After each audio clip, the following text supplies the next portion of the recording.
मैं उनका दिल से तहे शुक्रिया अदा करता हूँ, उन्होंने मुझे इंसाफ दिया, उन्होंने मुझे न्याय दिया मेरे बेटे के लिए। मैं मुझे कोई भरोसा नहीं था। नहीं, ऐसा किसी के साथ भी ना हो जैसे मेरे साथ में हुआ। मेरी अल्फिया रोज डेली पूछती है, अम्मी भैया कहाँ आएगा हमारा। वो कह रहा है 10 लाख रुपए चाहिए मुझे, तो मैंने कि 2 लाख रुपए ले लिए, तो नु कह रहा है एक हाथ काट के दे दूंगा।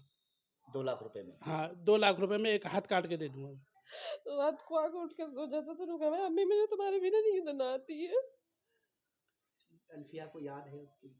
याद है, अभी फोटो दिखाओ। अल्फिया आजा, आजा बेटा। फोटो दिखाओ, देखो अभी बेबी कौन है। दोस्तों, इस वक्त मैं मौजूद हूं बुलंदशहर के कस्बा छतारी में और ऐसे मकान में इस वक्त मैं मौजूद हूं जिस घर के अंदर लगभग 2 साल होने जा रहे हैं।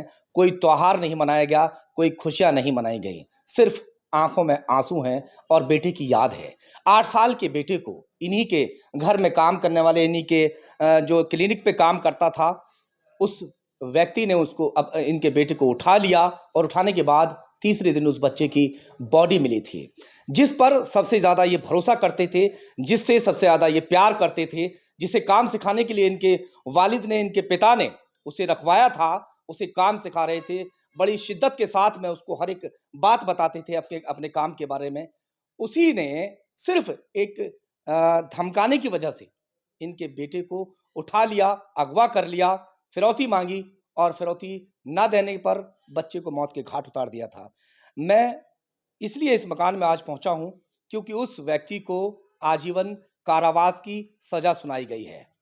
कितना संतुष्ट हैं परिवार वाले, वो मैं बात करूंगा। बच्चे की मां यहां पर मौजूद हैं।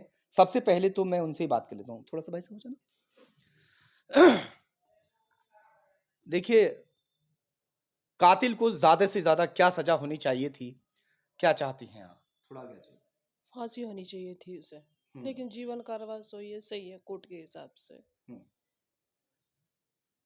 उसको आपने जो यहाँ रखा था अपने क्लिनिक पर, घर में घुल मिल गया, बच्चे के साथ में घुल मिल गया, बच्चे को जानने लगा था, निजाम नाम था ना उसका? निजाम और शाहिद। निजाम और शाहिद, हाँ। दोनों ही आपके यहाँ काम हाँ, करते दोनों ही थे। करते। मैन आरोपी कौन रहा? मेन आरोपी शाहिद ना चलेगा, निजामुद्दीन आगे खड़ा था। दोनों की एक राय थी। दोनों की एक राय थी। हाँ, दोनों की एक थी, दोनों ने ही मिलके अपहरण करा है। मैन तो निजामुद्दीन था, जो बता रहा था कि बदला लेने के लिए जो है ऐसा करवाया, दोनों ने मिलके किया था। दोनों ने मिलके कराया, इन्होंने दोनों की वो है, दोनों की नहीं, चांटा मारने वाली बात किसने कही थी? निजामुद्दीन ने की और शाहिद ने भी की। अच्छा, दोनों ने की। दोनों ने कहा कि हमें चांटा मारा था। हाँ, दोनों ने कहा हमने चांटा मारा था। अच्छा। तो मैं जुमे की नमाज पढ़ के आया था 2:10 पे, 28/1/2022 को। वो नहीं पे खेल रहा था, मैं अपने काम में लग गया। उसके बाद में जब मैं अपने काम में लग गया तो 3 बजे करीब मेरे पास फ़ोन आया किसी अज्ञात व्यक्ति का कि आपके बच्चे अपना साहब का अपहरण कर लिया गया है। इस पर मैंने चारों ही देखा, वो कहीं नहीं मिला। मैं चारों माही घूमा, मैं घूम देखता मैं थाने पहुंचा। थाने पे जो फिरौती का नंबर आया था, मैंने उस पे एफआईआर करी थी थाने में। उस नंबर के कितने पैसे मांग रहा था? 10 लाख रुपए मांगे थे। 10 लाख रुपए दे दो। अच्छा, ये बताइए, जिस वक्त वो 10 लाख रुपए की मांग कर रहा था, तो आपसे, आप पुलिस के पास थे उस दौरान, तो पुलिस ने कहा इससे 2 लाख रुपए देने के लिए कहो, तो उस दौरान क्या कहा था जब जिस पे हाँ, जज भी नाराज हाँ। हुई? तो वो कह रहा है 10 लाख रुपए चाहिए मुझे, तो मैंने कि 2 लाख रुपए ले लिए, तो नु कह रहा है एक हाथ काट के दे दूंगा। 2 लाख रुपए में? हाँ, 2 लाख रुपए में एक हाथ काट के दे दूंगा। तो कातिल इतना निर्दयी हो चुके थे, बच्चे को वहां भूखा और प्यासा खेतों में रख रहे थे, जिस दौरान वो पैसे की मांग कर रहे थे, 10 लाख रुपए की फिरौती मांग रहे थे, वरना उसके बदले में बच्चे की डेड बॉडी देने की बात कर रहे थे। पुलिस में कंप्लेंट ही कर चुके थे और जिस वक्त पुलिस इनके पास बैठी थी, कॉल आता है उस कातिल का जो अपहरण करता था, वो पैसे मांग रहा था 10 लाख रुपए। तो इन्होंने कहा कि भाई मैं गरीब आदमी हूं, तुम्हें भी अच्छे से पता है इतना अच्छा कारोबार नहीं है, 2 लाख रुपए मुझसे आप ले लो। तो कहता है कि एक बाजू जो है वो हम तुम्हें काट कर दे देंगे 2 लाख के बदले में। इसी बात को लेकर जज साहिबा भी नाराज हुई। हाँ, जज साहब ने कहा कि तूने एक हाथ काटने की कहा। मैं उनका बहुत रिकॉर्डिंग थी वो सब। हाँ, रिकॉर्डिंग थी। मैं उनका दिल से तहे शुक्रिया अदा करता हूँ, उन्होंने मुझे इंसाफ दिया। जज साहब का एडीजे फर्स्ट मनु कालियान का मैं तहे दिल से मैं शुक्रिया अदा करता हूँ उनका। उन्होंने मुझे न्याय दिया मेरे बेटे के लिए। मैं मुझे कोई भरोसा नहीं था। और मैं धन्यवाद देता हूँ ते दिल से।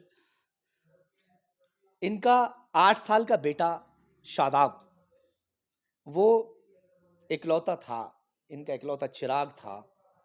अब एक छोटी बच्ची है 4 साल की, 4 साल की बेटी है ना, अल्फिया, उसी पर सारा दारोमदार टिका हुआ है, उसी में बेटे को अब ये देखते रहते हैं।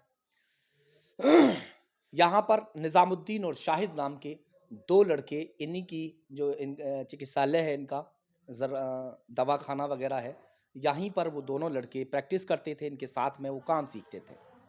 उसी दौरान किसी बात को लेकर इन्होंने धमका दिया होगा। अक्सर जो लड़के पास इस तरह से काम करते हैं, धमका भी दिया जाता है या एक आध चाटा मार भी दिया हो।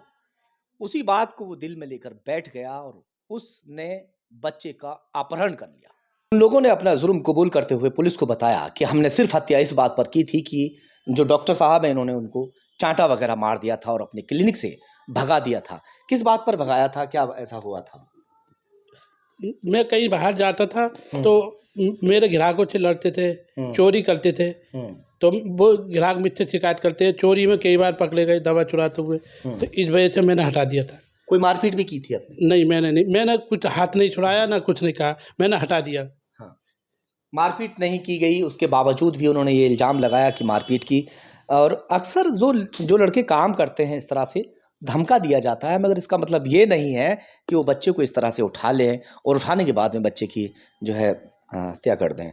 बच्चे की जो माँ है इस वक्त यहाँ, और मैं पूछ लेता हूँ थोड़ा-सा, थोड़ा बताइए कि जिस तरह से एक को तो सज़ा हो चुकी है और दूसरे को भी हुआ है, उसको भी कुछ सज़ा-वज़ा? हाँ, दूसरे की बालिग नाबालिग में इलाहाबाद हाई कोर्ट में विचाराधीन चल रहा है हाँ। और उस पे सुनवाई चल रही है। वो वहाँ से बालिग होके आ जाएगा, उसे भी सज़ा होएगी। अभी सज़ा उसको हुई नहीं है? अभी हुई नहीं है। उम्र कितनी होगी उसकी लगभग? उसकी 18-19 साल की उम्र है। और उस दौरान कितनी उम्र थी? उसी दौरान तो है, अब तो ज़्यादा होएगी। अब तो ज़्यादा होगी। हाँ, अब तो तो बालिग 20-21। नाबालिग कहाँ से रह गया? हाँ, 21 साल का डॉक्टरी में 18-19 साल आ गई है। अच्छा, अच्छा। हुँ। तो आप ये भी संतुष्ट नहीं हैं, फांसी की सज़ा होनी चाहिए थी। नहीं संतोष है। संतुष्ट हैं आप इससे? और कुछ कहना चाहती हैं आप उनके लिए? नहीं ऐसा किसी के साथ भी ना हो जैसे मेरे साथ में हुआ। मेरी अल्फिया रोज डेली पूछती है अम्मी भैया कहाँ आएगा हमारा, भैया कहाँ, सादा फूट हुआ ये तो रोती है वो। ये लड़की तो भी दे रही है इनकी बगैर, कोई इन्हें नहीं छोड़ता था। कहीं जाता था तो इनके साथ जाता था। वो लड़की एक बार को ले जाती है, ये नहीं देता, वो नहीं देता, वो इन्हें नहीं छोड़ता था। शादाब? हाँ, शादाब। 9वीं साल में चल रहा पर सोता रात को मेरे ही पास था। पास ही सोता था आपके? मेरे पास सोता था तो मैंने कहती थी भैया बीवी सो रही, अब तुम बड़े हो गए। तो रात को पेट पे मेरे पे दोनों पैर रख के सोता था, तो मैं कहता था कभी तुम बीवी के पास चली जाओ रात को उठ के, इसलिए मैं तुम्हारे पेट पे रख लेता हूँ दोनों पैर, तुम्हें पता चल जाती है अम्मी कब उठेंगे रात को। इसलिए पास ही सोता था। सोता था पास।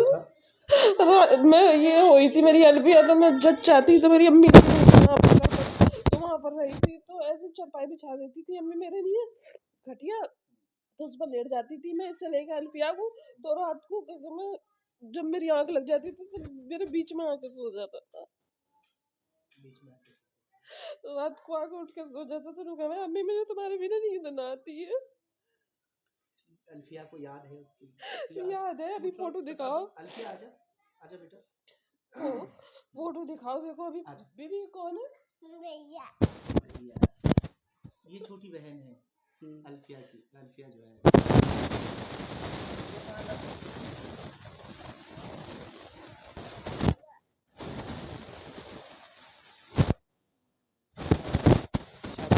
यादें इस घर में रहेंगी, जो बेहद दर्दनाक हैं। हमें भी सोचकर सिहरन सी उठ गई, क्योंकि जिस तरह से माँ का दर्द सामने छलक रहा है।